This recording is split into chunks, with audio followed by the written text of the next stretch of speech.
And I finally had gotten to the point where I had given up. I was like, okay, I'm going to die, and I'm going to die, and that's it. He came in, stood at the end of the bed, looked at me, and he was, Mr. Blackston, if your condition does not change in the next 2.5 to 3 hours, we're going to vent you, and your life is in the hands of God. That was the huge turning point in my life. She took her gloves off. So this was the first time anybody had taken, and she reached up and she grabbed my hand and started praying with me. And she said, that's enough. I said, I just want to go a little bit more. And she said, how am I supposed to write this down? I said, you know exactly how you're supposed to write it down. The nurse comes in and says, what are you doing? I said, I'm getting out of the bed. She said, you can't get out of the bed. You can't stand up. Your oxygen's too low. I'm like, I can get up.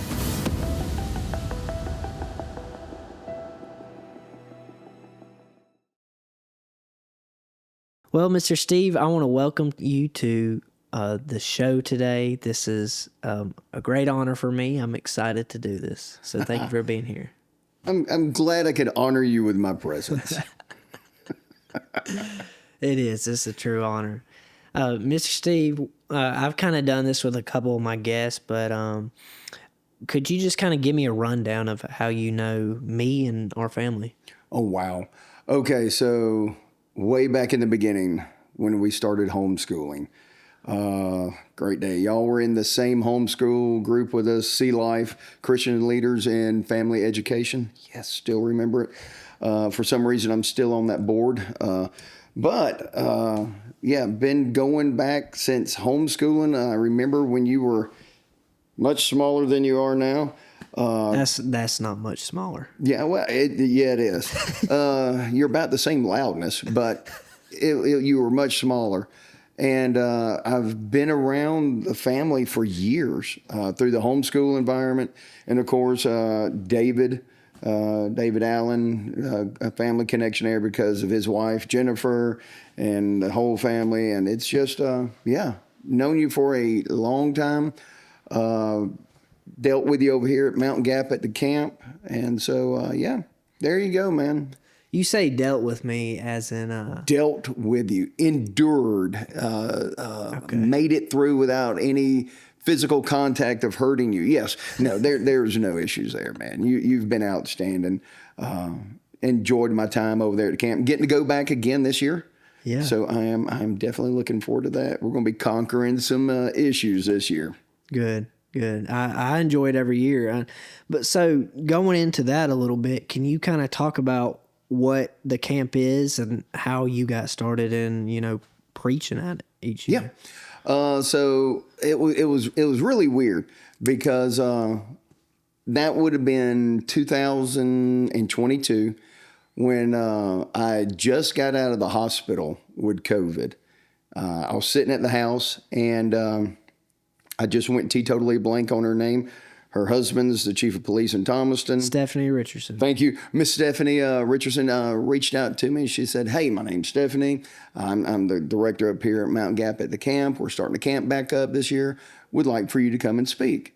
And I'm like, I have no idea who you are. How are you getting in touch with me? Why me? And I was wanting to go back to North Carolina to the camp I've been going to before.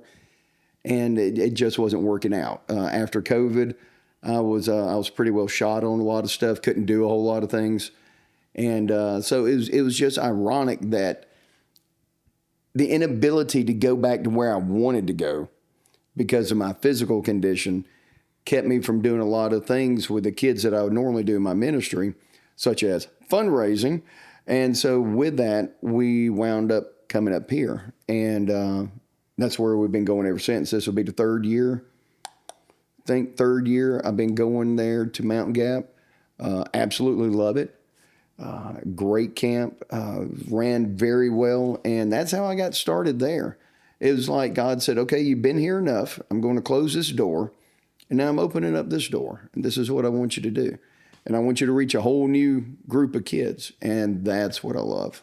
Yeah, and you definitely do that each year you come. Yeah, it's amazing. They were up to, was it like 70 or 80 kids last year? Yeah. They had, Yeah. y'all had a lot. So look, and I think they got on there. They have the ability to hold 88 this year. Wow. So yeah, that will be awesome. I imagine it'll be full this year because I hope you so. bring a lot of kids too when you come Yeah. from your church, Yeah. don't you? Right now, I think I got 24, 25 on roll that's going to be coming.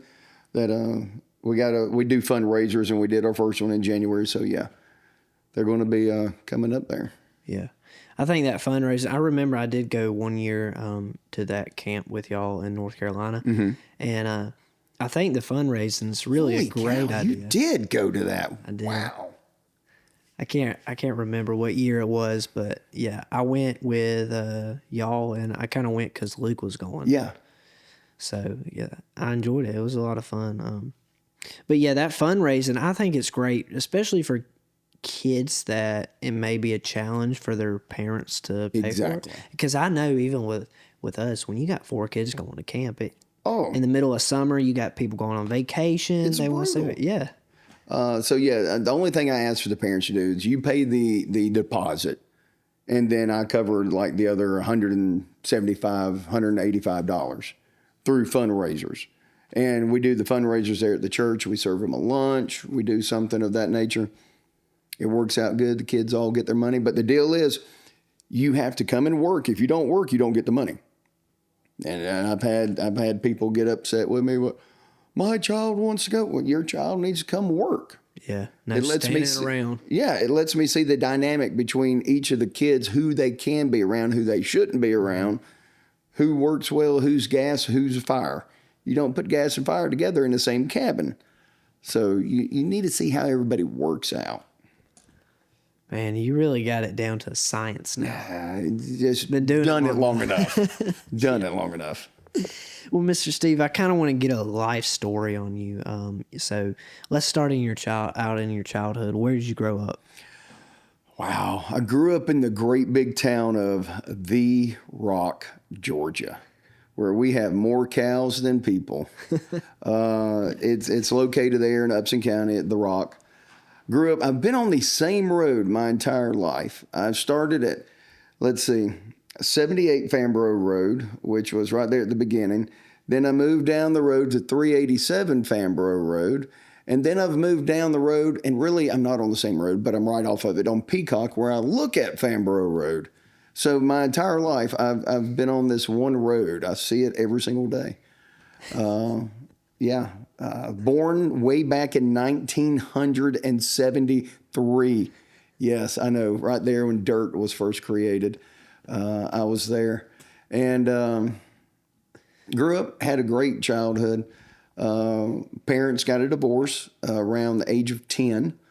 And then from that time on, my dad remarried, my mom's remarried, got great, I reckon you'd call them step parents, but they're great people. I don't look at either one of them as steps. They're great, outstanding people. I am blessed to have everybody I have in my life. And so, yeah, grew up on the farm, single child, only child. Everybody goes, oh, you got that only child syndrome. No, we were not rich, but my parents made sure I had what I needed. Didn't necessarily have everything I wanted, but I had what I needed. And had a good life. Grew up on the farm, had a 3-wheeler. Yeah, that tells you some age right there, because they don't make those anymore. Nah, I think they're actually illegal. They are. They say they're illegal because too many people got hurt. Yeah, I got hurt plenty of times, but you know what? Still here. Any notable injuries? No. Stupid things? Oh, yeah. Plenty of stupid things. Injuries? No. I got up and walked away from everything. No broken bones until I turned 30. When I turned 30, I slid into third base at a church league softball game. The Steve Harrington was down there. He's going, come on. And at the last second, he says, get down. And so I slide. Okay, I'm not athletic. There's nothing about me that's athletic. And so I attempt to slide. And he says, when I slid to third base, you hear this. And he said, I heard it. And it was my leg breaking. I broke both of the bones in my leg, broke my heel in 3 places, shattered my ankle. Everything just exploded in there. It was horrible. To which then I get to the hospital. They won't let me have anything to drink. They won't give me any medicine for it. Then they finally get x-rays and say, tell you what, we'll operate on you in 2 days. 2 days. Just go home, take these pills.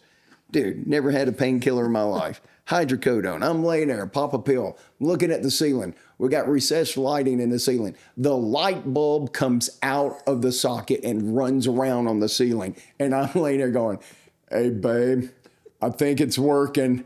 And I am just like, I don't know what is going on. I turn and look, and the wall receptacle over there, it is talking to me. The little eyes in there, and it is just talking away. I'm like, I really need to go to sleep. That was horrible. Did it take away the pain though?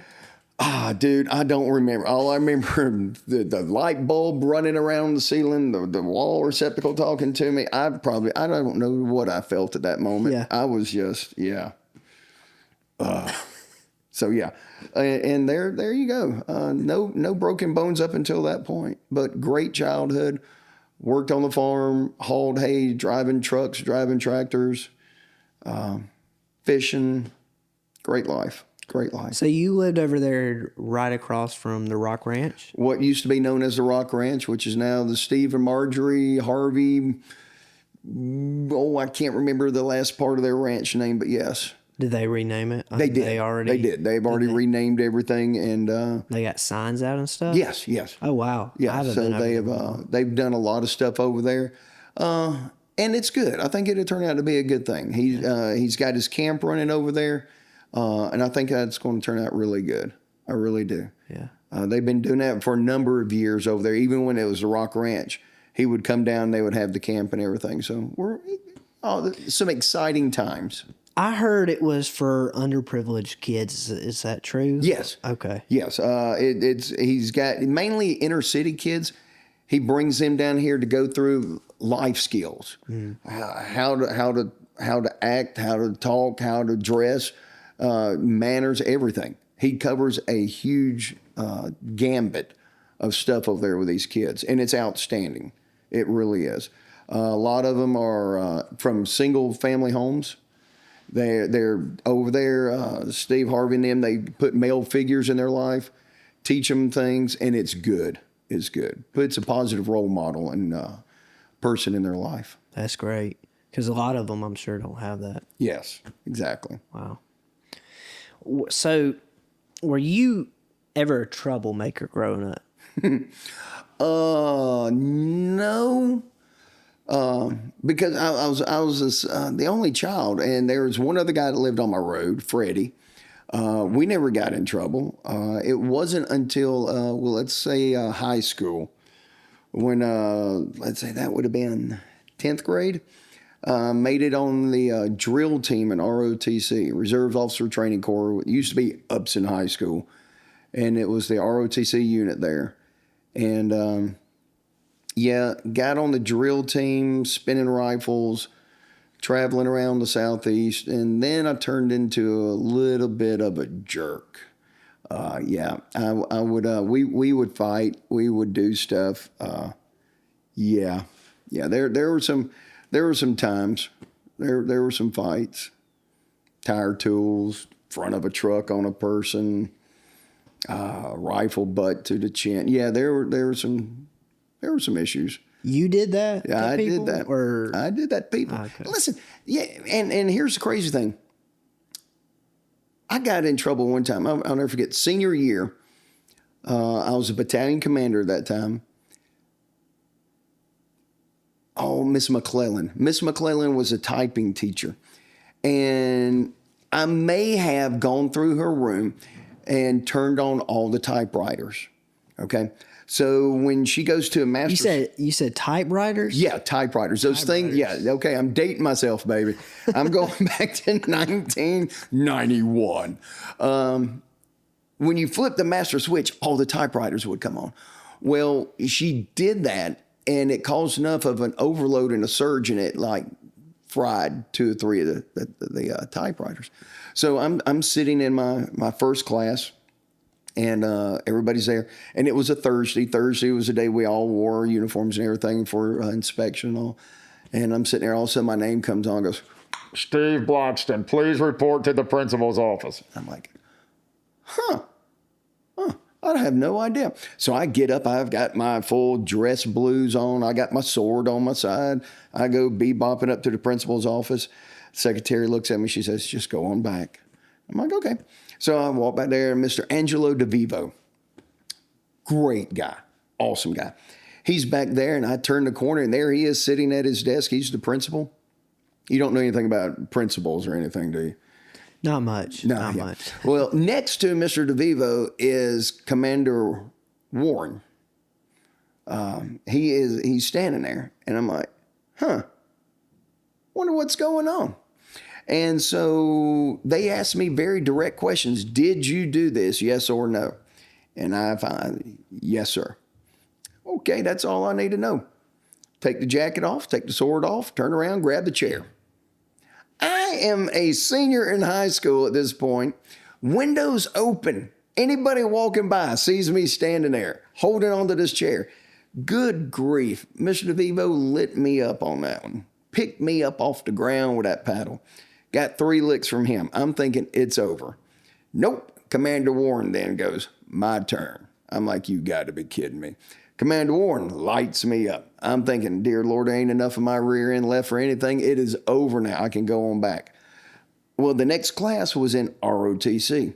I get out there. Senior chief, he's like, Stevie, I heard you did this. Come here and let's go for round 3. There wasn't anything left of me. Dude, that was the most severe thing I've ever had happen as far as punishment from a school administration of any type and being a troublemaker. So yeah, there was 1 or 2 times. Oh, wow. I don't even. And I am the man I am today. So Typewriters. That's the reason y'all got computers now. I can't even imagine that. Imagine that happening today. Oh, man. That would never happen. No, but it should, by golly. There ought to be consequences made. I mean, when you do, look, there's consequences, both good and positive, to everything that happens in life. And by golly, in the schools, there needs to be the consequences of spankings because you do stupid stuff. Kids, since the beginning of time, have done stupid things. And there needs to be actions taken immediately following the stupid things. That way the kid goes, oh, that was stupid. I shouldn't do that again. And this is what will happen. And everybody understands. And it's done. But hey. I think that's the simplest explanation of that I've ever heard. You know, yeah. At the house this past weekend, our senior pastor and I were talking, and we have a store at the church where we sell stuff, and I was going to do a fundraiser. And so I made what I call Mr. Steve's spanking sticks. They're 18 inches long. They're 1.25 inches wide, and they're, 3/8 of an inch thick. White oak. Good spanking sticks. I even routed them, got them all where you can wrap your hand right around them. Go and get them laser engraved in there. Or spare the child. No, what is it? Spoil the rod, spare the child. Which I can't get it in my head right now. Spare the rod, spoil the child. There you go. Have that laser engraved on there and have my ministry logo on the other end. And that way we could sell them in the store for the parents. Have a little hole drilled in there, and they could put a leather strap on there so they could just wrap it on and be like, we're going to correct that action right now. I got a Mr. Steve spanking stick. This is your children's pastor doing this. And that's right. But Miss Nicole has pretty well talked me out of it. I mean, that would be something that they could pass down to their children. Yes. Wow. Yep. It may still happen. I don't know. But right now I have 13 of them made, ready to go. And laser engraved and everything? Not laser engraved. I've got them all cut, sanded, routed, drilled, ready to go for the laser engraving. And then, they'll be. One kid's going to get spanked with that. And this bus just going to say, Mr. Steve Spankin. That's it. I'm going to leave an imprint on every child that does stupid stuff. Oh my goodness. Oh wow, I don't know where to go from here. So you said you were a bit of a troublemaker Yes. When you were in school and stuff. But what was your education like? Did you, pursue higher education after high school or? So here comes some of my darker sides of life.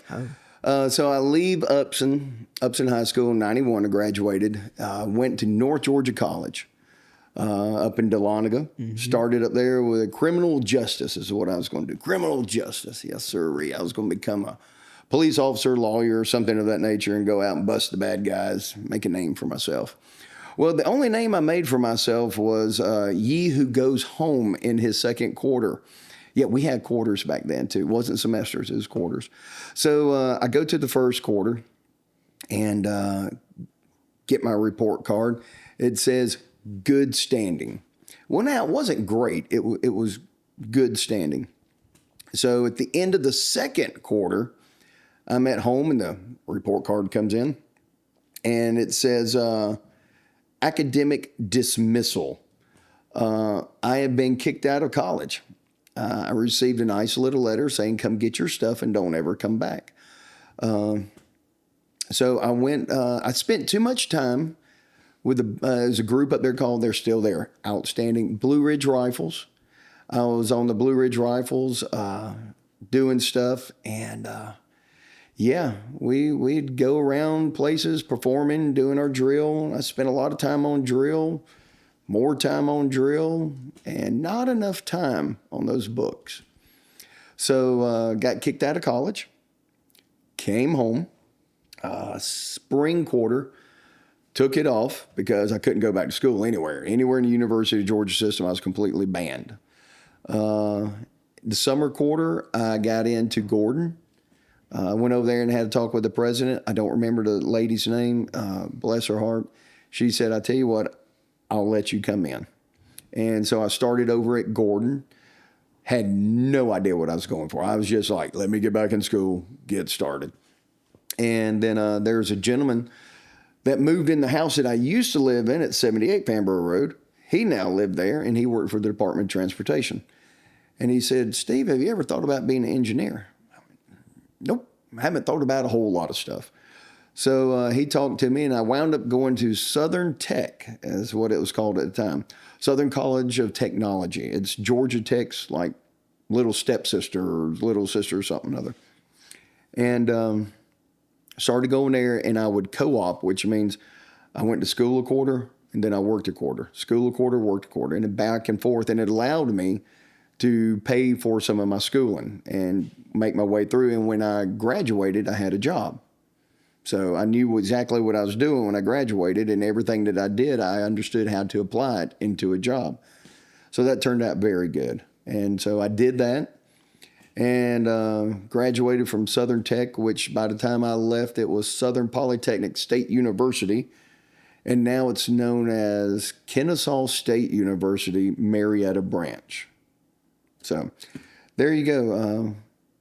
From North Georgia College to Gordon College to Kennesaw State University is where it is now. So now I'm currently going through a seminary, which is Andersonville Seminary, finishing up stuff on there. When I get done, I should have my doctorates. So I'm about 2 tests and 1 paper away from that. Wow, that's great. I don't know. It's a personal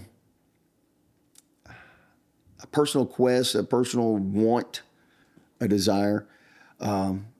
Just because, and this is nothing against anybody that's got all these letters before or after their name. Just because you got letters doesn't make you a smart person. If anything, it shows you're determined or you're stubborn. Or maybe you're just gifted by God to be able to recall things at a moment's notice. If you are, congratulations. But it's one of those things I just want. And I'm going to get it. Is that why you went back? Because you want it? Yeah, that's when I got kicked out, I wanted that degree. I wanted to have something. And especially back at that time, everybody was pushing, oh, you got to have a college degree. If you don't have a college degree, you're doomed. Both of my boys, we've gone through the homeschooling process. They've graduated, and I told them both, if you don't want to go to college, that's perfectly fine. I completely understand. Neither one of them have. And they've turned out very good, very good. I'm very proud of my kids. And they got great jobs and no debt. And that's awesome. That's a big thing. It is. It's huge. There's a lot of kids that are in Deep debt. very. And don't really like what they're doing. Yeah. And their degree is a foo-foo degree, but I got a foo-foo degree. And now they're stuck with the burden of that for the rest of their life. Why do you think college, I guess now I don't see it pushed as much, but why do you think it was pushed so much at one point? It's kind of like a swinging pendulum. That we were at a stage at that point where there were so many tradesmen, so many craftsmen, that they said the base was solid. You needed people in upper management, and you needed to go to college that way you could get that extra stuff. And now the problem is the pendulum's swinging the other way. Mm-hmm. And now we got all these people, and anywhere from my age, let's say from mid 30s, early 30s up to where I'm at, 50, 55 in that area, that's all at the top. And the bottom is missing now. So we're swinging this away to where all those craftsmen and tradesmen and everybody that knew the technical knowledge and kept the world running has come this way, and that number is very small. They're all retiring. They're all quitting. They're all dying. Yeah. And now we got this huge movement of everybody's up top and there's no base. And if that's the case, if you got this tall tower and there's no base, it falls over. And so, I mean, in my opinion, you're better off going to a technical school, getting some good understanding and knowledge, and starting your own business or apprenticing with somebody and doing that. I mean, good grief, you can go to a technical school for $4,000, get a certificate or degree in a technical trade, and be debt free in a year, and have a great paying job and do something that you love. So that's what one of my buddies did. He went to Southern Crescent in Thomaston, and I'm not exactly sure what kind of certificates he got, but something to do with welding. Well, now he works at Caterpillar. Yeah. And he's actually going to school at night. There's a guy in Williamson, and from what he told me, this guy basically wrote the welding test for Delta. Nice. And so this guy, him taking these classes, I think it's a 1-year course, is basically punching his ticket to go work for Delta. Nice. So he has a job waiting for him once he graduates. See, there you go. There you go. You gotta look ahead. So many times people are just pigeonholed into school, college. I gotta go to UGA. I gotta go to Florida State. I gotta go to some named school and make something out of myself. Or you're just so brainwashed into the. And I'm not trying to speak bad on education in colleges or anything, but we become so brainwashed on I'm a fan of this, so I got to go to this school. And we're really not going for the purpose of trying to learn and better ourselves. We're just going because family honor, I'm a fan, or some other thing. And we have kids coming out of school with huge debt, no idea what to do with their life, and cannot find a job because they got a foo-foo degree, but they got it from a school that they're a huge fan of. And so that's, that's just my opinion. Yeah, the motivation to go to that, they don't really know why they're wanting to go. Sometimes. Exactly. They think they know what they want to go for, and they may change their major 3 or 4 times before it's over with. And I think a lot of them they go looking more for the fun of college, The freedom. the of freedom. college. That's better, and that's why they don't know what they really want to do, and so Exactly. they get 3 years in, and they're like, I don't want to do this anymore, There you go. and they have all this debt. But you had 3 years of fun, 3 years of freedom. Or they go and they're getting into that, they're starting that fourth year and they find out, okay, this degree I have is pretty well worthless unless I get my master's. Now I got to stay another 2 years and get my master's. Well, you know what? It was good 2 years ago to have that master's, but now I got to have my doctorate. Yeah. And so it just keeps stretching out and stretching out and stretching out. Now, if you make it the entire time, you may find a great job. You may find a high paying job. But now you got a lot of debt. And that's just, it's almost a rabbit hole that just keeps going down. And maybe you'll find your way out, but there's a good chance you won't. My uncle told me something one time. He said, anywhere that's looking to hire is not going to really care what it says on your diploma unless it's from, Harvard, Princeton, an Ivy League school. Yeah. When somebody's looking to hire you, they're looking for the most qualified candidate for the position. It has nothing to do with what college you went to. Yeah. I've hired in my job since I'm bivocational and I work with the federal government. And I've had to hire people for engineering.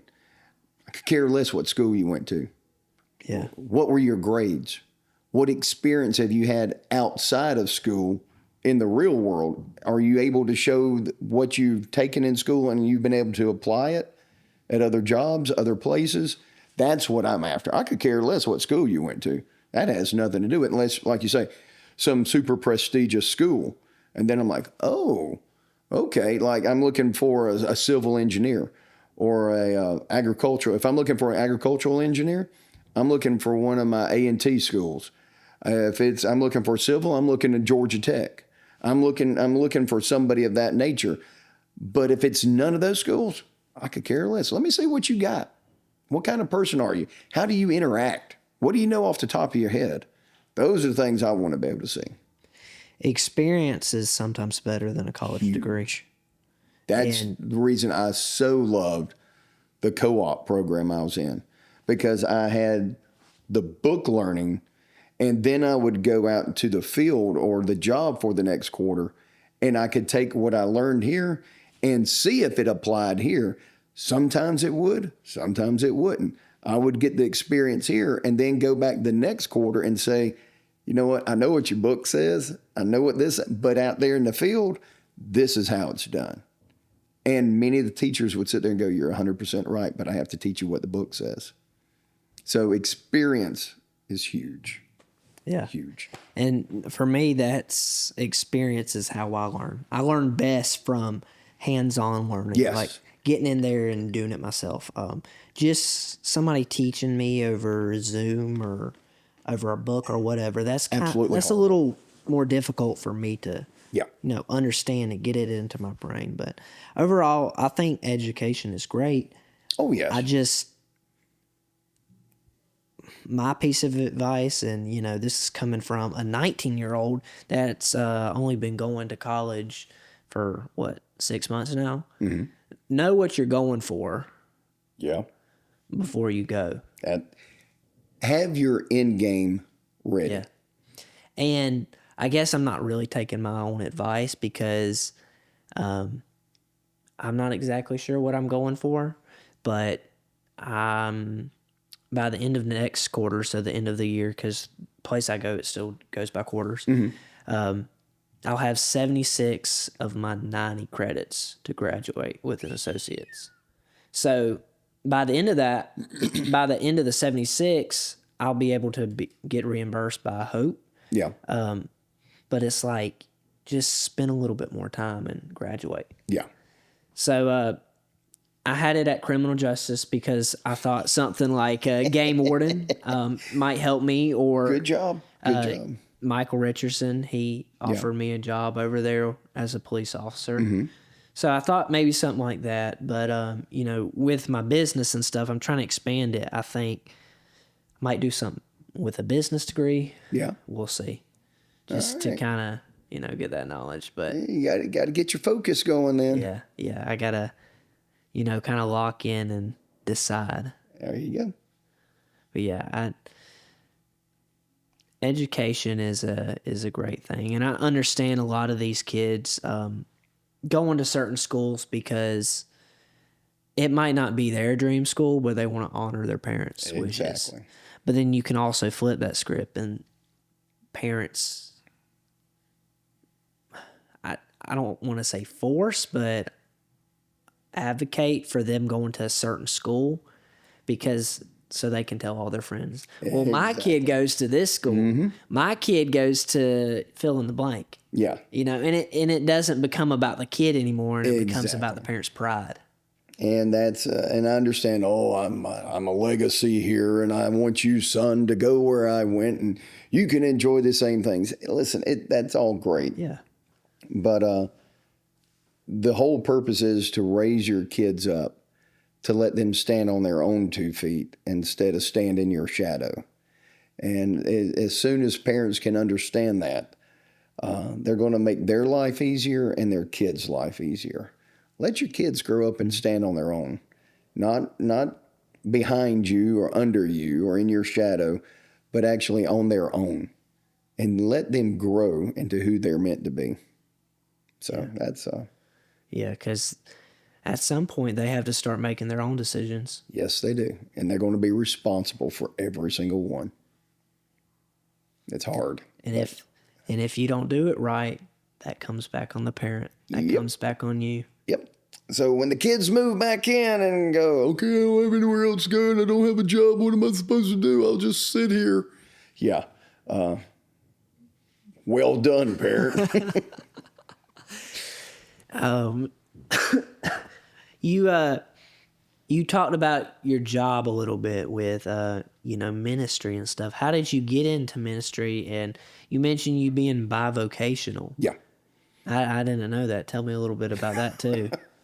As I said earlier, I started with the DOT. I was there from 1998 until 2003. And in 2003, at the end of 2003, I transferred, or I moved over to the USDA, and I'm an area engineer right now.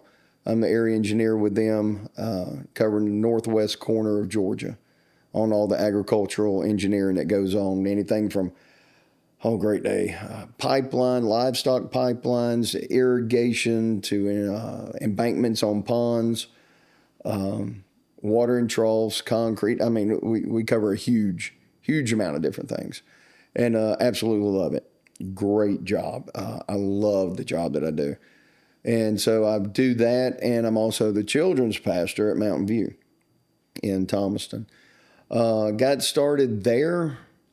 Oh, great day. It was back in 1990. Yes. Way back then, I started going to church there, and joined actually in December of 1990, and been at that church ever since.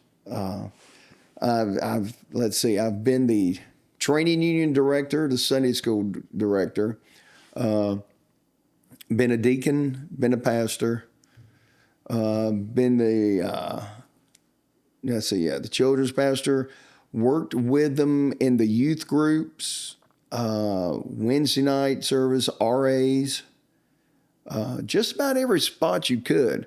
I've had some part of it. But as far as the ministry part, I was running the light board and the sound board some. Not really a whole lot on sound. That was another person. But I did the lights and the computer for the church. And, of course, we got to the point where we got so big and so fancy. We had to have these screens up on the wall. And we had the projectors. And we had to have all the words up there. And I'll never forget one time they were practicing on a Wednesday night. And one of the people in the choir said, "Can you put the slides up faster so we can sing it?" And my inside voice came outside, and I said, well, why don't you just learn the song and you don't have to worry about the slides? And yeah. So anyway, there was a Sunday. I'll be honest with you, and this is some of the stuff a lot of people don't know. There's a few that do, but you get into church or you get into some type of leadership. You get to a point where you think of yourself as a much higher person than who you really are. And you get to think of yourself as the only person that can do something. And you put everything on you that never was meant to be on you. You're only asked to put slides up there, put the words on the screen. Well, next thing you know, you're putting the words on the screen and you're taking care of this stuff over here. And next thing you know, let me add cameras in. Now I'm running cameras into the screens and a little bit of light board, and you just keep piling stuff in. And people keep coming to you, and they like, man, Steve does that, and Steve does this. Let's give Steve something else. Let's give Steve something else. So next thing you know, you're only supposed to carry this pair of glasses, but now you're carrying the whole optical shop with you everywhere you go. And it's all because you kept doing it. And there was one day I finally had a meltdown moment and just quit. I quit everything. I forgot who it was, came up to me one night and asked me something. And at that point, I was completely fed up. I completed a church service that night. It was a Sunday night. My family had already gone down to Florida. We were going on family vacation, and they were like, well, we got to have you at church Sunday night. You're the only one that knows it. And so I said, fine. And somebody said something, and inside of me, my head just exploded. And I remember going into the pastor's office that evening, and I told him, I said, I quit. I'm done. I'm fed up with this place. I'm fed up with church. I'm fed up with it all. I'm out. Bye. And I left. Walked right outside, got in my truck, and I drove from Thomaston down to Panama City, met up with my family. By the time I got there, I had a whole bunch of people calling me, Steve, you can't be doing it. I was done with it. Absolutely done with it. And there was a guy by the name of Brian McCarthy. He reached out to me. He was associate pastor down there at the time. And because during this whole time, I in the back of my head, I kept going, this is not what I'm supposed to be doing, but this is what I'm doing. And for some reason, I kept going, children. I'm supposed to be working with kids, but we don't have that here at the church. I'm not about to start something else in my life that I've got to do. And so I just quit. And we stayed at home, good grief, probably a month, maybe a month and a half. And then one day Brian called me up. He said, hey, I need to come out and talk to you. And he rode out there to the house. Him and his wife, Heather, they get there, and we go outside and sit down and talk. He goes, look, I'm going to cut straight to it. I want you to come back to church. I said, well, I imagine so, but I'm just, no need, no desire. And then he goes, I want you to take care of the kids. I want you to be the children's minister. And it was like somebody hit me with a bucket of ice water. It was just like, wow, if this is not like God telling me, hello, I tried to tell you, but you know what? Everything else is out of your way now. You quit everything else. You walked away. What's to stop you? And there was nothing. So I told him, I said, let me think about it. Let me pray about it. So I did, and called him up, and I went back to my church, and been there doing children's ministry ever since. And that started probably, great day. Levi would have been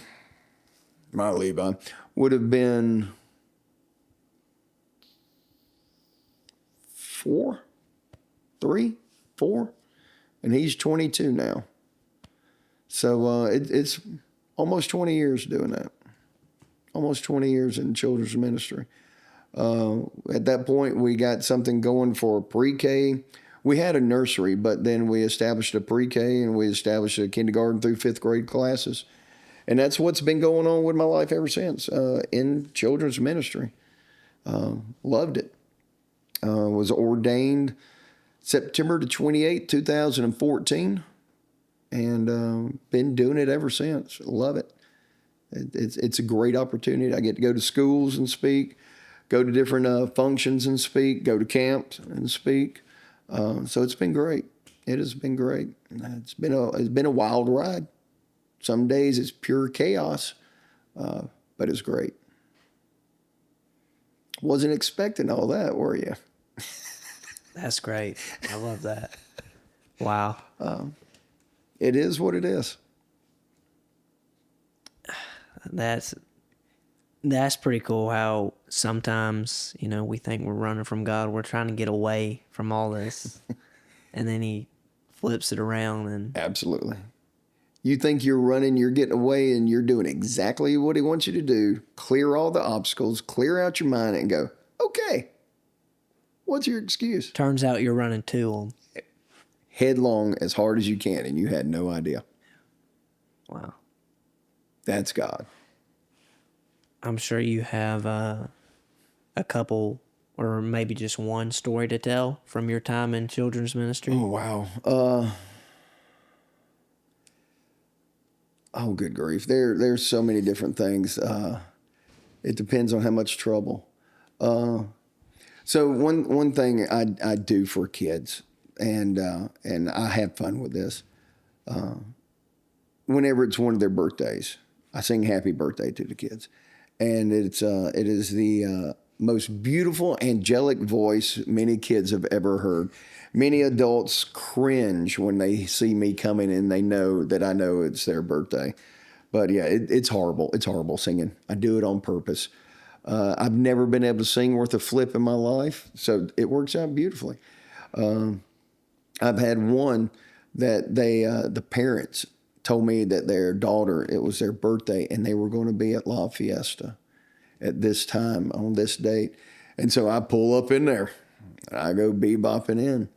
And I'm getting up there, and the parents have never heard me do this. They were just like, hey, can you just come sing happy birthday? And this was the first time I did it.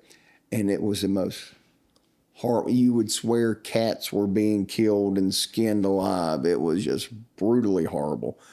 And so, yeah, I've done that for many years now. Go around. I've been different restaurants, different places, different houses. Just show up and sing. And No then I shame. leave. No shame. No shame, man.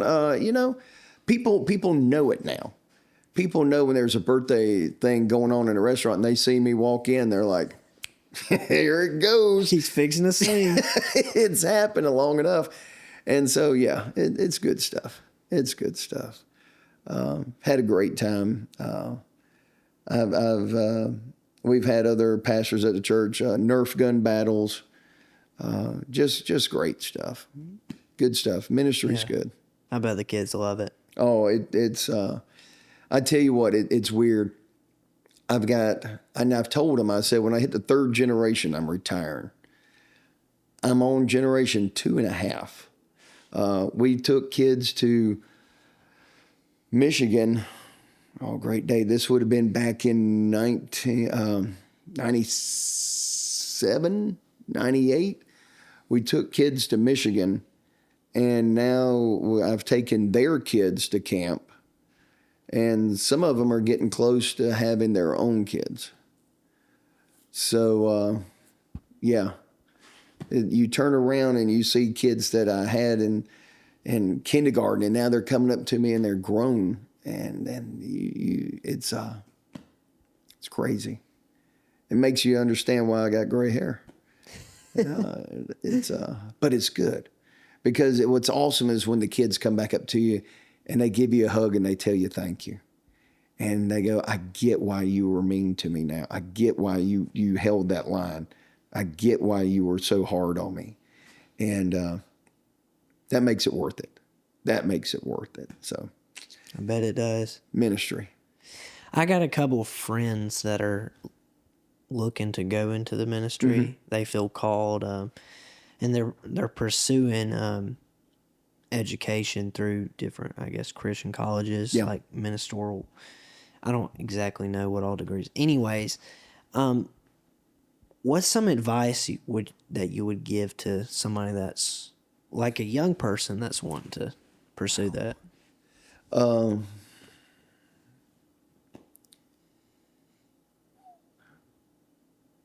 Read your Bible. You know, you can, and as I told you earlier, you can have all these fancy letters in front of your name and all the fancy letters after your name. But in ministry, it comes down to basically two things: God and love. And well, there's one more. There's patience. If you don't know God, you're not going to know love, and you're not going to have patience. But if you don't know God, you're not going to know His Word. And the only way you can learn His Word is to have patience.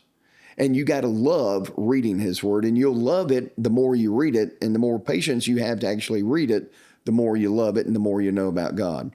You can go to every seminary, you can go and you can learn everything about the book of Daniel and everything else there is. The only reason I said that is because I just completed one on the book of Daniel. You can know all that. But to put it into your heart to the point where you know it, you can recount it, you can bring it back up on a moment's notice and apply it to life and apply it to the people that's coming to hear you. If you're the pastor, they're coming to hear what's going on, what's being said, and they see it in your life because you love it and you believe it and it's real. That's what's important. To have the love for people, to be able to discern when they're hurting and take care of them. And here's the thing. In ministry, it's going to cost you your life. It's so funny. People are like, well, ministry is the easiest thing out in the world. No. Jesus gave His life in His ministry. He served others constantly. There's so many times Jesus was just like, look, I need all y'all to go away. I just need to go up here and pray for a while. Just give me 5 minutes up here to let me go talk to Dad. And a lot of times that's the same way ministry is. People are always reaching out. People are always hurting. People need somebody to talk to. As a pastor, you get hit with everything everything that's going on in your congregation. People come to you. Look, I got this going on in my life. I got my wife doing this. My husband's doing this. My kids are doing this. And everybody comes to you looking for advice or coming to you. What does the Bible say? Pastors don't have that. It's very rare that a pastor has somebody else they can go to and say, Levi, I need to talk to you, man. This is what's going on. You're getting calls all hours of the day, all hours of the night, text. I need you to come over here and pray with us. I need you over here to do this. Can you help me with this? You have to be able to give yourself fully. And in that, if you're doing it and you're looking at getting married, your spouse has to know. This is your calling in life, and this is what life is going to be. I've seen that turn ugly, but if it's going to be done right, you both have to go into the ministry, husband and wife, and know that's the way it is, and be ready for that because it's hard. It can be very hard.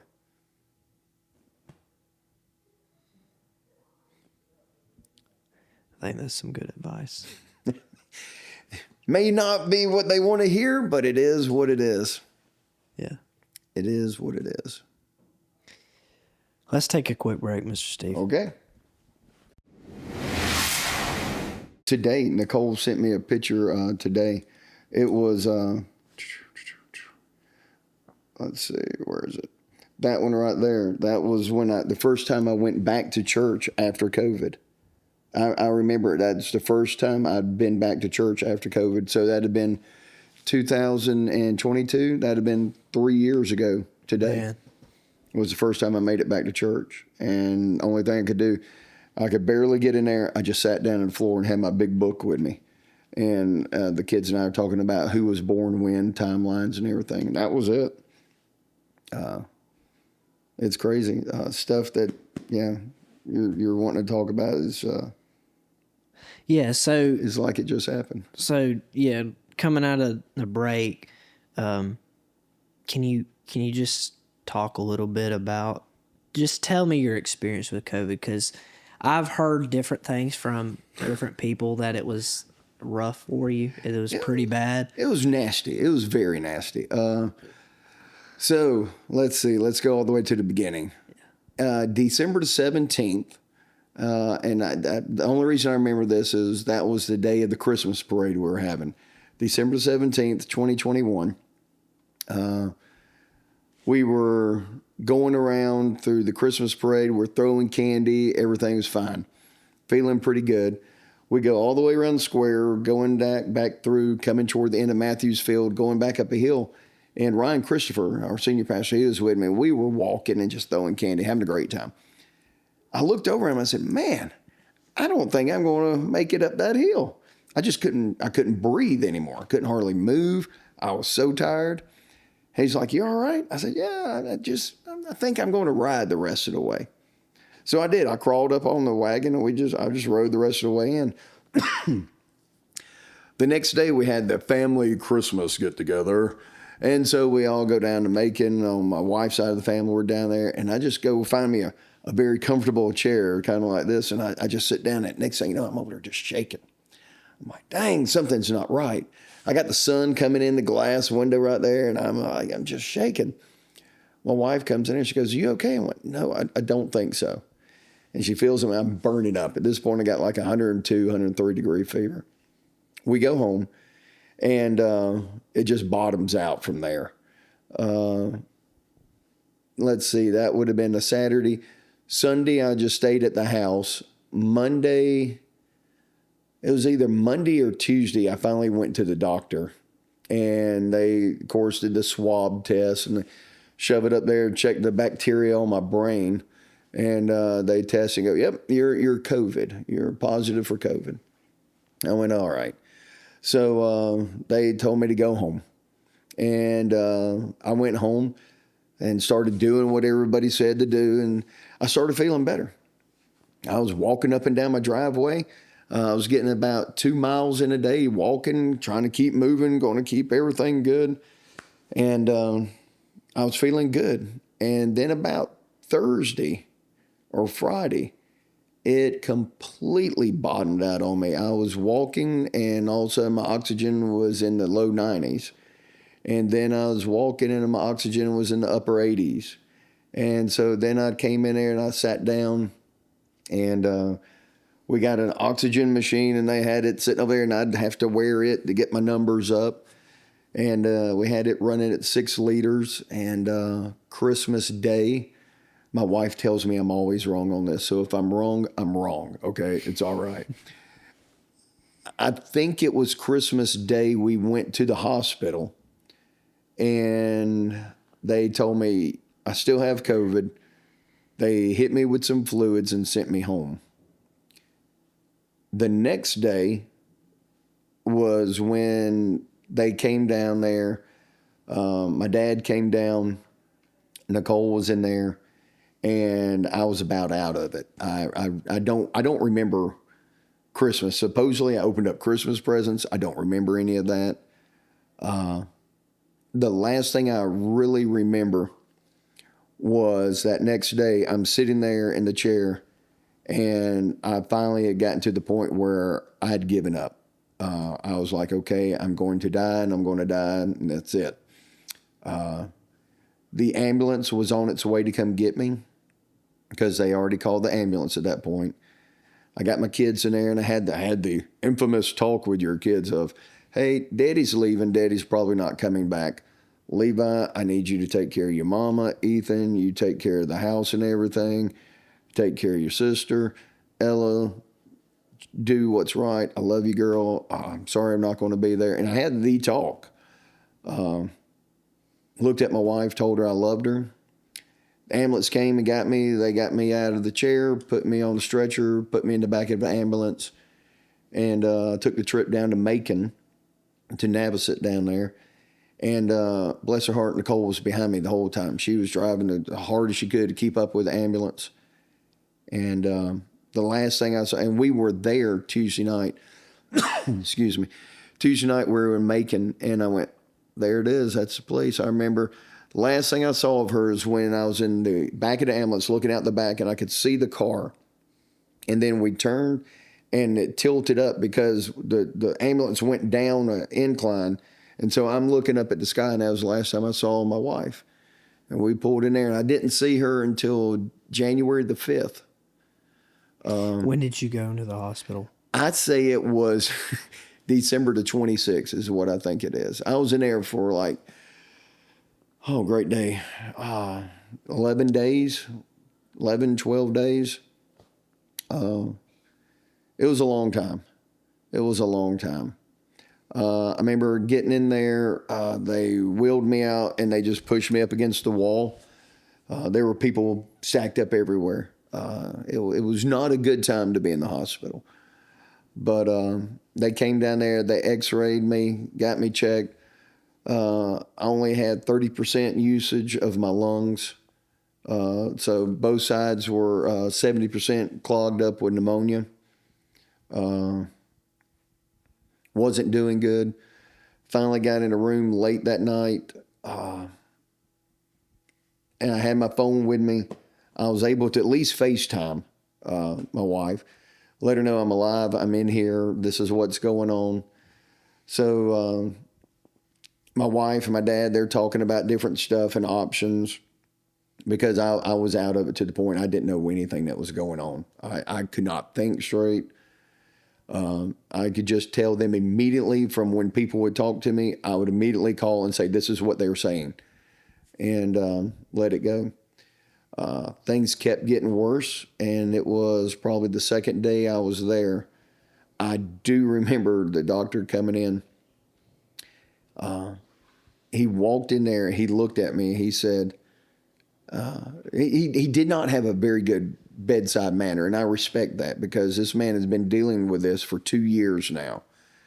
I remember he walked in there, he came in, stood at the end of the bed, looked at me, and he was, Mr. Blackston, if your condition does not change in the next 2.5 to 3 hours, we're going to vent you, and your life is in the hands of God.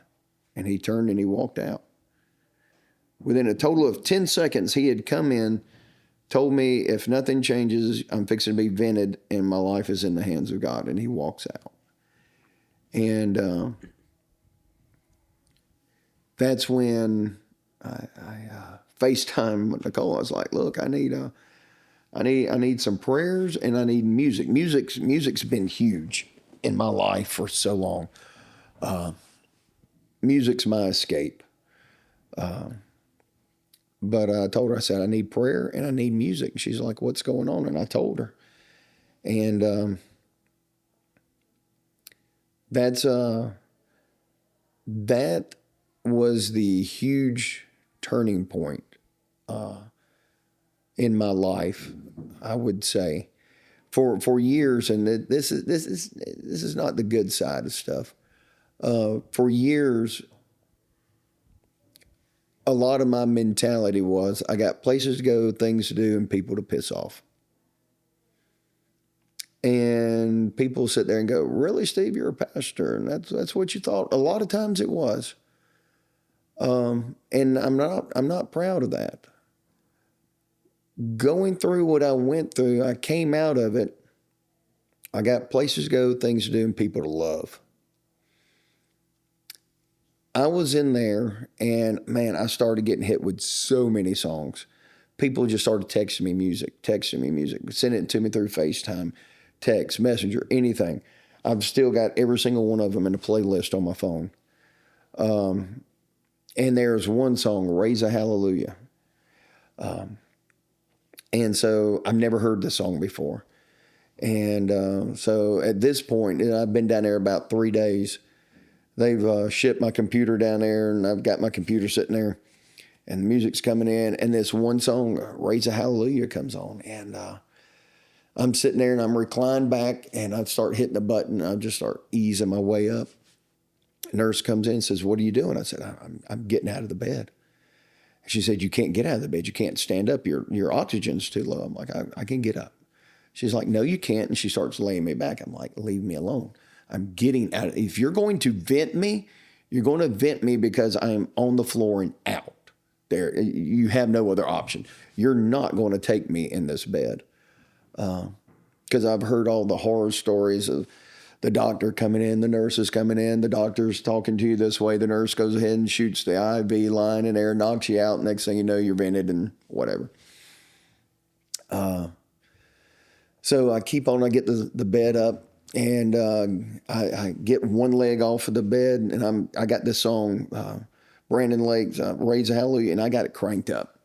And it's just playing. And I've already told you I can't sing, okay? At that point, I couldn't sing. I couldn't get any breath to sing the worth a flip. And it took me probably an hour to get turned, my legs hanging off the bed, me holding on to the rail on the side, the other hand on the side of the bed, and singing. And the nurse, she's coming in there. She keeps checking on me because she knows I'm not going to stop. And she keeps coming there and she checked my oxygen. She's like, "Okay, look, you're running 86. You got to sit down." I'm like, I'm sitting. She's like, "Well, then you got to lay down." I'm like, "I'm not laying down." And so I keep going until I physically am finally standing up, and I'm just leaning back, and I got my hands up. I'm praising God. I'm worshiping.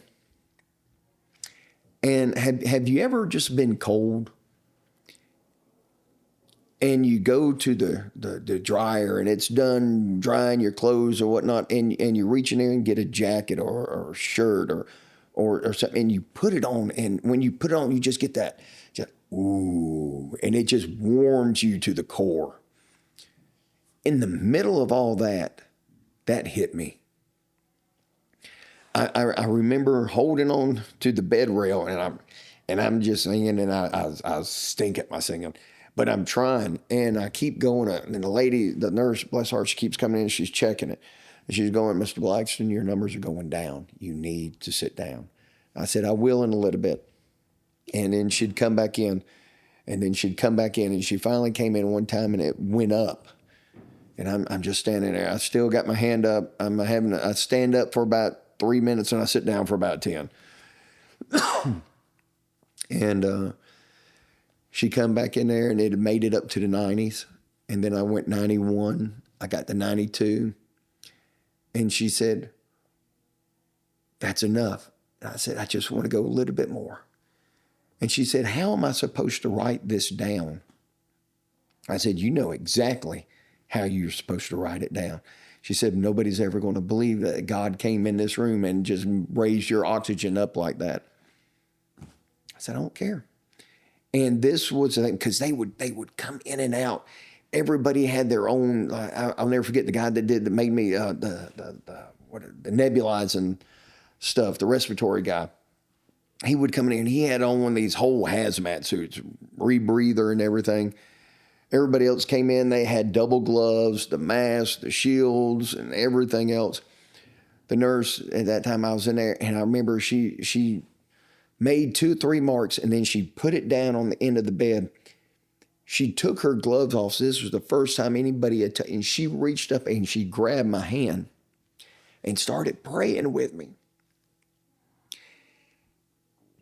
And I was thinking, man, you go to the hospital, nobody touches you, that'd be all right until you're there. And nobody has touched you. They come in and poke you, talk to you, talk about you as though you're an experiment. And it's nothing against the healthcare professionals. Bless the heart. They have been dealing with this for 2 years now, and they're worn out, burned out. I get it. But to finally feel somebody touch you, not a rubber glove, not a piece of cloth, not a needle, but a hand. And she stood there for probably 2 minutes and prayed with me and just sang with me. And then she left. And I sat down, and I was slap worn out from standing. But the point of it is, I would, and I've told this at the church, I've told people that I'll pray for you. And I'll do that. And I never felt as though prayer did anything. That day, I felt the power of prayer. I know what prayer is now. I know what it's like to receive prayer. I know what it's like to feel God say, I got you. That kind of prayer. Because that's what hit me down there. While I'm there and all that took place, that was nothing more than the power of prayer from so many people. And kids praying for me. It was awesome. Absolutely awesome.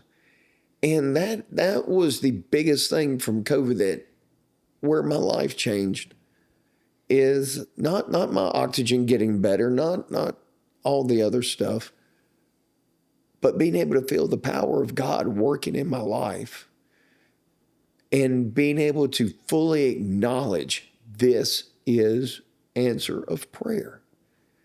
This is what it's like when God answers your prayer. This is what you feel. Yeah, I've been there. I've had that. And it's sad that I had to go through what I went through because I was being stubborn. You know, I say this, probably if I submitted to God in ways that I should have, I wouldn't have had to go through all the stuff God had to put me through to make me sit back and listen. Sometimes we ignore God thinking that we know better, when that is the absolute most foolish thing we could ever think of, that I know more than God. And yeah, that's I had no other choice but to completely surrender and submit. And it's one thing to say that I surrender or I submit. It's another thing when you go, well, I'm just dead. This is it. I'm going to die. To the point where you surrender to that point of, God, heal me. And then you feel it. And then you go, that was it. All right. And from that point on, my numbers went on up. I started doing better. And I was able to come home. Best day of my life was January the 5th when I looked out that window and Nicole says, I'm here. And I'm like, where are you? And she says, I'm in a parking lot. And I said, which parking lot are you in? I want to see you. Man, she kept talking to me and I kept working her until I got her over there. And all of a sudden I saw my wife for the first time physically. She was like 500 feet away from me. But man, you talking about a good feeling? Holy cow. And the sad part is there were other guys, other people on the floor up there. There's one guy catty cornered from me. And if I'm not mistaken, his name was Jeff. Jeff wanted to know what music I was listening to because everybody on the 8th floor heard the music. Everybody heard my music. And they were all good with it. They wanted it. And I kept up with them. And Jeff didn't make it. Two of the other guys I was down there with didn't make it. I did. And I don't let a day go by where I don't acknowledge the fact that God is real. His prayer, how do you put this? That prayer is real. And there is some serious power in prayer. Man, as Christians, we have a God that we worship. But not only do we worship him, or we should worship him, but yet we can have a one-on-one conversation. The creator of the universe will stop and listen to me, in my eyes, a nothingness. Out of all the people in the world, he'll stop and listen to me. And he wants to. He wants that communication. He wants that back and forth. And there's real power in prayer. It's not just oh, you pray, huh? You a holy roller. You going to talk to God. You're right. I am. Because it's real. It is factual. Prayer changes things. People always talk about, oh, there's power in prayer. There is. There's huge power in prayer. Yeah, COVID was a booger, man. But I came out a different person. And I'm thankful that I went through it to change who I was to who I am now.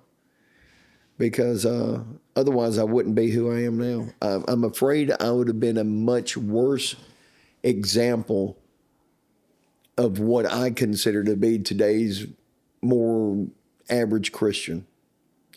I walk the walk, I talk a talk, and I walk what I want you to see me walk, but on the inside, I'm rotten. It's like Jesus talking to the Pharisees. He said, on the outside, you're pretty and you're white, but on the inside, you're dead. A lot of me was that way. And, but now, no. I don't have a thing to hide. I'll share my testimony at any time. Somebody wants to pray, we'll bust out and pray right then. I'm good with it because I know the truth there is in power of prayer.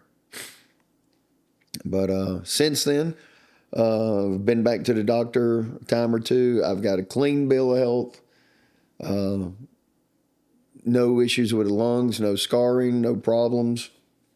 Some of the medicines they gave me have completely wiped out my bacteria in my guts and everything, and I'm having to rebuild that, but that's just, that's part of it.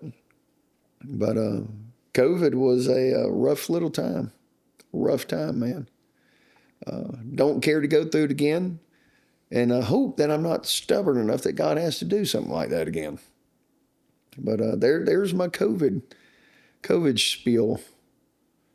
When did you get to come home? January the 5th. That was the day I got to come home and actually get to my house. And if I'm not mistaken, it was January the 6th when Miss Stephanie called me. It was either the 6th or the 7th. It was right after I got home. And I remember going out and sitting on my back porch and talking to her. And so, yeah, it was crazy. It was crazy. And they, during this time for the past, 13 years at our church, I've been playing the part of Jesus in our Easter play. And I still had my beard and I still had my long hair and everything. And they asked me, hey, you going to be Jesus this year? And me being stupid, I said, I don't know, probably so. And I went out on the back porch and I stood out there, and there's a post on the back porch or one of the pillars, and I'd go over there and I'd stand on the edge. It's got about that much of a lip, and I'd get over there and I'd put my hands up and see if I can stretch out and hold myself here, because when they put you on the cross in the play, you're up on the cross for like 10 minutes. It just stinking hurts. And so I'm like, let me see if I can get here. I didn't last 5 seconds, man. I was like, somebody get me down off here before I die. It was, and so that was the year I had to step aside from being Jesus in the Easter play. And so, yeah, a lot of changes happened that year. A lot of changes. But January the 5th, 2022 is when I came home. I went in, I'd say it was December the 26th of 2021, and I came out January the 5th of 2022. So, And there were a lot of people that went in for a lot less time and never came out. COVID was no respecter of person, age, or anything. It was just brutal. And so there you go. Thank you for sharing that. You're welcome. Rough little time, but made it. I made it. And it's all because of God's grace and His glory. Nothing else. Now you done got me all sinulated there.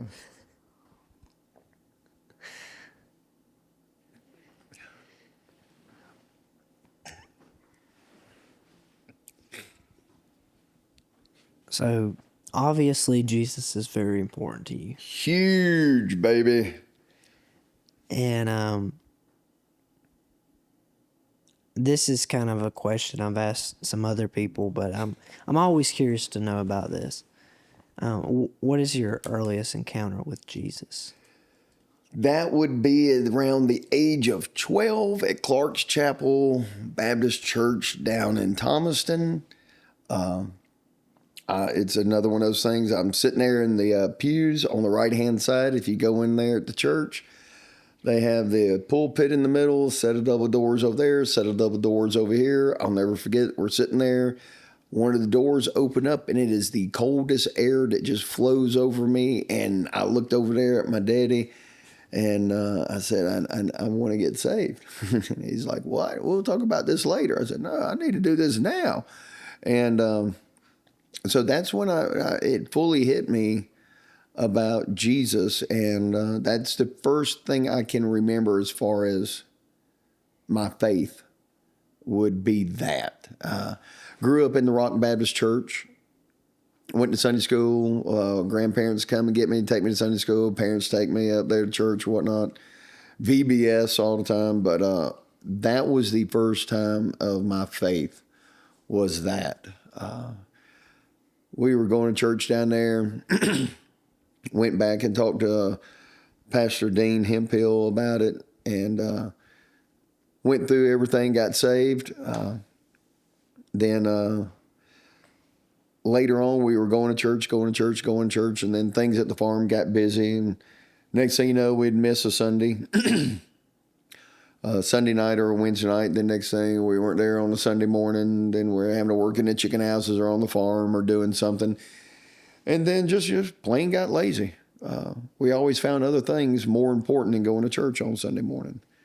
And so we weren't there. And so I slid out for quite a while, up until about the age of 18, when I started going to Mountain View. How did you get started going there? Out of all things, there was a guy in school, Matt Harvey. We were sitting in senior foods. Yes, that was a class in high school. Senior foods. We learned how to cook different dishes and everything. And he looked at me one day. He's like, look, why don't you come out to church with me on Sunday? And I told him, nah, I ain't doing that. And he kept on. I finally showed up and went. Loved it. Absolutely loved it. And been there ever since. That would have been in 1990.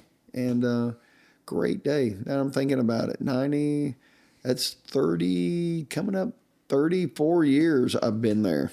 Holy cow. Seen a lot of things. Been there for a while. I've enjoyed it. It's been great. But yeah, that's how I got there. But that's the beginnings of it all the way to where I'm at now. It's good. God is so good, man. It's clearly you're a testament of that.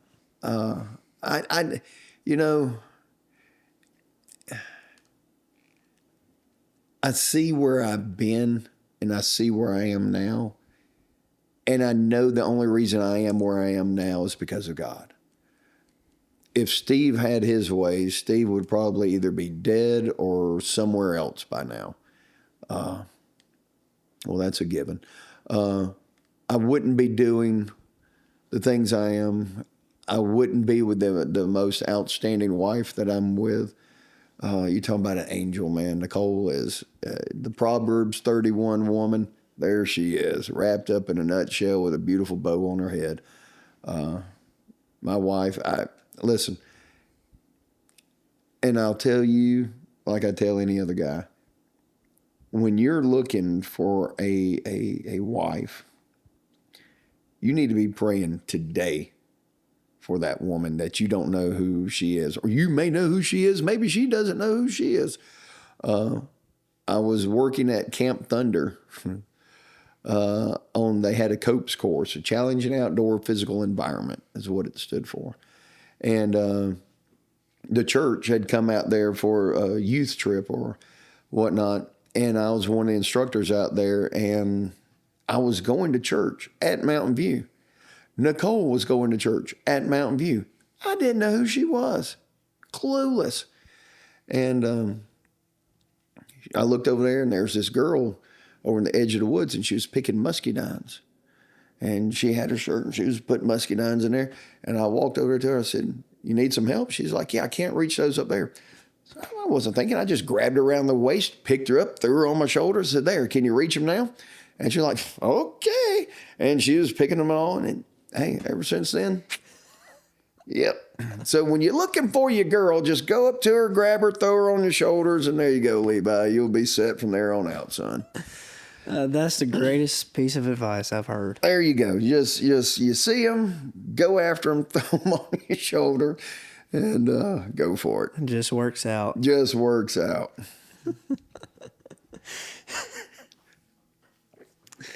Wow. That's great.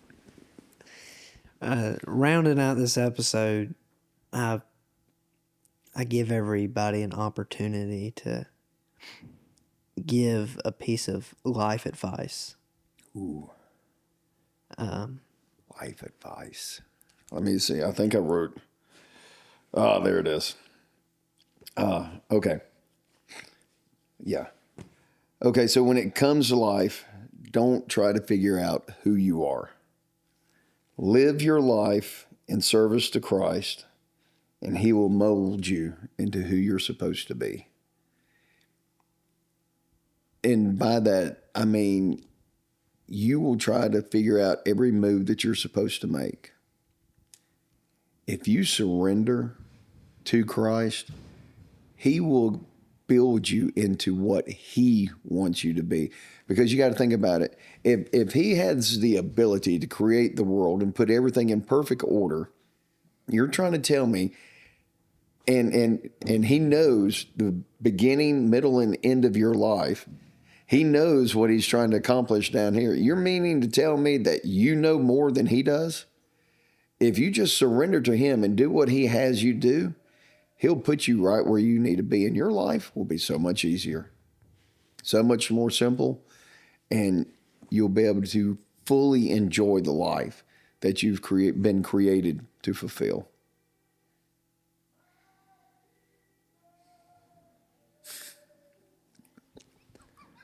I don't know what's going on up there. Oh my goodness.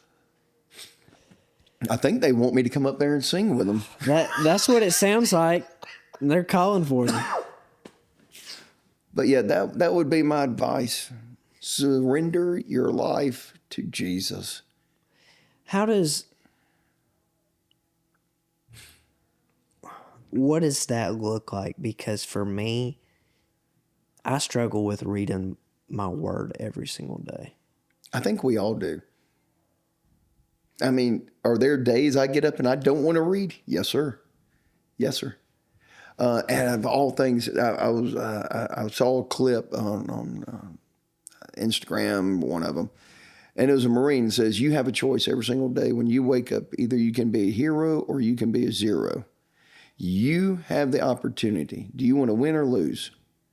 You got to make up your mind when you get up, am I going to be a winner today? You got to make your decisions. I've told my kids, growing up and kids all through the ministry, and I think I've said it here earlier, every decision you have, there's a consequence, both good and bad. Get in your word. Taste and see that the Lord is good. To taste and see if the Lord is good means you got to sit down and eat the bread of life. You got to get that word in you. The more you get it in you, the more you're going to see how good it is. The more, and I told you earlier, you got to be patient. You got to love, and you got to get in God's word. You got to. It's hard. It's a struggle. It's a daily struggle. You got to submit your flesh to give up time to sit down and read. You got to submit your mind to not thinking about everything else that's going on and only think about that word. Sometimes we have to physically focus, physically sit, physically get away from everything else. We have to sacrifice that. But good grief, Christ isn't asking us to sit down for 24 hours a day and I'm just going to read and study this. Just talk to me. Spend some time. Now, there's some people going to tell you, well, you're supposed to give 10%. Everything's based on the 10%. Well, that goes back to Melchizedek and the very beginning of the tithing and everything. My thing is, give God your time. But when you give it to him completely. Totally. Not halfway, completely. Whether that's 5 minutes, 10 minutes, 30 minutes.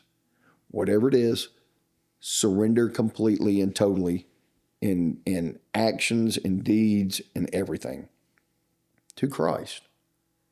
And do it every day. Yeah, they say you got to do something. I think it's, 21 times, 28 times? Something of that number where it becomes habit. Don't let your Christianity, don't let your reading become habit. Habits will come and go.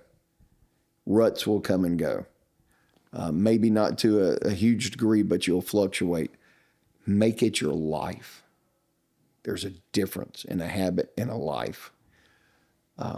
Habits you can break, your life you can't. If you constantly and daily get up and read it, it'll become who you are. And you'll desire it. You'll crave it. Are there still going to be days you get up and you're like, today is not the day that I want to read? Yeah. Maybe you don't read that whole chapter. Maybe you only read first 5 verses. Maybe. But do it. Get in it. Read it. Be part of it. Get in it. You got to. You got to. It makes a difference. Does it get any easier the more you do it? Yeah. Because here's the thing. The more you do it, the more you start to crave it. It's kind of, okay. When I was a kid, the last thing I ever wanted to do was eat broccoli. Couldn't stand broccoli, man. Or Chinese food. Man, it's just, golly, it's horrible. As I get older, the more I do it, the more I like it, the more I love it, the more I want it. It becomes a craving. I get up in the mornings now and I want it. I want it. There's a devotion book I'm reading through right now. I'm just about finished it, From Milk to Meat. Absolutely outstanding. I can't remember Adam's last name. His first name's Adam. He goes through there, and it's just like a page, maybe a page and a quarter. And then there's a verse that goes along with it. But when I get to the verse, my Bible is broken down where it's in sections. And in a chapter, you may have 2 or 3 headings throughout there. And it's everything that's going on in there. And I want to read not just that one verse, because so many times we become cherry-picking Christians. And what I mean by that is, I'm just going to pick out this one verse, and I'm going to beat you upside the head with it. Well, hold up. Let's go get the whole context of where that verse is coming from. That stick that you're fixing to use on me may be fixing to beat you upside the head. I like to read the whole thing, and that's what I do. I take the time to read that whole section. I may not read the whole chapter. I'm definitely not reading the whole book unless it's like the book of Jude, and it's very quick. But I'm reading that section. Then I take time. I pray. I used to think journaling was just for girls. I'll go ahead and I do it now. I write down my stuff. I write down my prayer requests. I write down what's going on in my life. I write down what that verse means to me. And I keep it. And I've got books that I've written down my stuff in. And that's huge because it lets me take the time, because when you write something down, you're having to focus on what you're writing. You're having to think about what it is. You're writing it down. You're copying verses. You're doing, and then you're fully immersing yourself into it. Is it hard in the beginning? Yeah. But is it worth it? Over and over, yes, yes, and yes. Well worth it. But you got to do it. And it does become easier. And it does become something you want to do. And when you do miss that day, you feel like a total jerk. And you can feel, hey, I'm missing something out of my day. And you want it back. So there's times I haven't done it that morning, but by nightfall, yeah, I've got it. And we all have to do it. We have to submit. And when you submit, you get. And what you're getting back is 1,000 times better than you could ever imagine. So try it. Get in it. Stay in it. Focus on it. You'll see a difference. And if you can do it, journal it. Get you a book, notebook, whatever, and start writing it out. You'll be surprised. I have one, but I've never really taken the time to do it. Take the time, set the time aside, read, write, pray. That's simple. Read, write, and pray. Make a world of difference in your life. There you go. You can put that down as my words of advice. That's great. Well, I want to thank you, Mr. Steve, for doing this. You're very welcome. Having some great conversations with me. We'll keep all the side ones off of there today. Yeah.